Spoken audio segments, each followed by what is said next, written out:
Thank you so much for joining me here at the live desk. I am Janae Hancock. It is Monday, October 23rd. We are almost to the end of the month. Basically, it is the end of the month, entering the month of November here soon. But today we are going to be talking about a very important and timely topic. With that being said, I do want to take a look at some video that we have here at the live desk as we look ahead to the holidays. And as holiday shopping kicks off and students return to the classroom, online safety is top of mind for people of all ages, but specifically for Generation Z. So with all of that being said, I do want to turn things over to our guest for today. This is Google Cybersecurity Expert, Michael Sino. Michael, how's it going for you today? Doing well. How are you, Janae? I am doing well also. So I do want to jump straight into this topic and just ask you, why is Gen Z, why are they more at risk? Gen Z is our most internet literate generation. So I feel it's a matter of exposure. With the proliferation of social media, a number of apps, I think it's just a matter of Gen Z's online more than any generation previously. So the bad actors are looking to capitalize on that and take advantage of them. And with that being said, we do know that, like you mentioned, they're more at risk because they have social media and they're more up to date with technology. But I do want to touch on this information you all sent over to us, that last year scammers made $210 million off of people under the age of 20. That's significant, Michael. Yes, it is. It's something I actually just warned my daughters about as well. I have a 20-year-old and a 22-year-old, and they're very much at risk. But again, it's just given the amount of time they spend online, especially given all of the phishing attacks that we see. Google blocks 100 million phishing attempts a day, most of which are targeted at to steal credentials, steal personal information, steal money. For Gen Z as well as all the other generations. Yeah, and I was going to ask you, what do you guys see more of? Do you see people messaging people directly trying to scam them, or is it just like an ad that they put up? What do you see more of?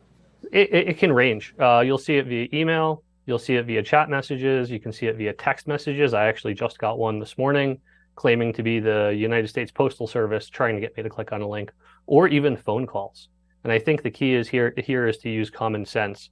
And if you're not sure of the sender, or you're not 100% sure of the sender, honestly, to instead not click on the link, but either call the store or your bank or whatever, or go directly to their website instead of clicking on it. And Michael, I really want to focus on this again, the fact that we are going into the holiday season, not only for Generation Z, but if you can touch on how people of all ages, how they can be safe this holiday season, especially as they are online shopping. Sure. I think first is if you see an offer that's too good to be true, it probably is. That can come, again, via email, phone call, no matter really any medium. Second, you can secure your accounts.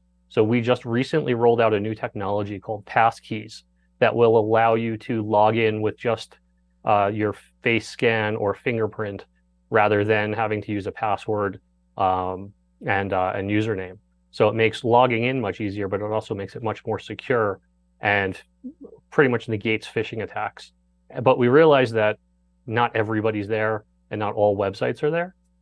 So you can also use a password manager that will help you store your passwords securely. The next piece of that is to make sure you're not using the same password for every single website. So your Google password, your Google password should not match your banking password, which should not match your online shopping passwords. Because if an attacker finds one, they can now log into every other website as well. No, that is definitely a good point, because I think that's where a lot of people get off, is where they just kind of use the same password so that they don't forget. I know I may have been guilty of that a few times, but as far as I talked about the statistics for young people under the age of 20, but let's really focus on the older generation as well. What are the statistics for older people getting scammed? It's still relatively high.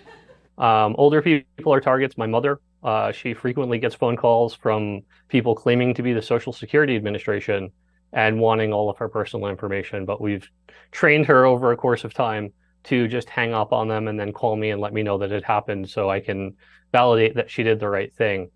But it is, the next highest generation, if I recall, is seniors and older folks. So it's a lot of the same ways to combat it. And we actually just rolled out a campaign called Secure Our World with CISA.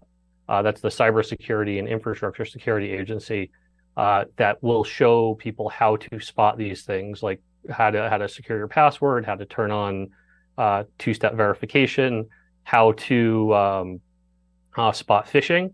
But it's available on our YouTube channel.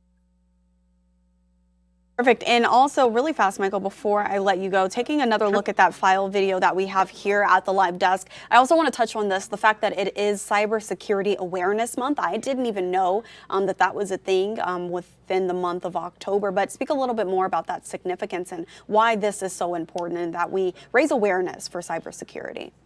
Sure. As we live our lives more online, cybersecurity is integral to everything we do.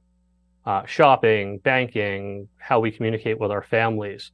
So securing your account protects your identity, protects your bank, protects your shopping profile, and protects your personal data. Like I said earlier, 90% of the breaches that we see are related to phishing, and that's not just for individuals. It's also for big businesses. A lot of things you see on the news are all related to that. So it's important that we have good internet hygiene to ensure that our data is secure and others' data is secure. Great. Michael, is there anything else that you would like to touch on before I let you go today? Sure. For more information, you can go to safety.google.com. It has a range of links and thoughts on how you can better secure yourself. Perfect. Well, Michael, I want to thank you so much for joining me here at the live desk for this very important conversation. For more, if you joined this live a little bit late, it will be posted on our social media platforms, but also you can catch it a little bit later during our evening newscast as well. Michael, thank you again so much. Thank you. Thank you for having me on, Janae. Have a great morning.